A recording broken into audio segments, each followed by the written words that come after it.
Bekas Setiausaha Politik kepada Datuk Seri Dr. Zaliha Mustafa membuat laporan kepada Suruhanjaya Pencegahan Rasuah Malaysia bagi menjelaskan dakwaan bahawa bekas Menteri Kesihatan itu ditawarkan rasuah sebanyak 50 juta ringgit untuk menggugurkan dasar generasi penamat tembakau. G. Sivamala berkata, satu artikel yang ditulisnya baru-baru ini sebagai penghargaan peribadi kepada Zaliha telah dipetik di luar konteks dan disalah tafsir sehingga mencetuskan spekulasi awam mengenai dakwaan cubaan rasuah. Artikel berkenaan tidak menuduh sebarang salah laku atau mencadangkan wujudnya pembabitan tidak wajar. Ia semata-mata bertujuan menonjolkan integriti dan kepemimpinan Zaliha.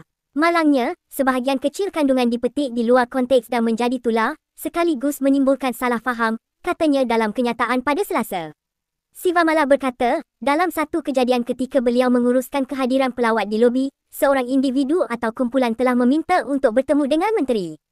Apabila ditanya tujuan pertemuan, jelas bahawa niat mereka adalah untuk merundingkan penarikan balik rang undang-undang yang dicadangkan, dengan isyarat tawaran tertentu disampaikan secara tersirat, katanya. Menurutnya, beliau memaklumkan perkara itu kepada Zaliha dan menteri berkenaan secara tegas menolak untuk bertemu sesiapa serta mengarahkan supaya mereka diminta beredar.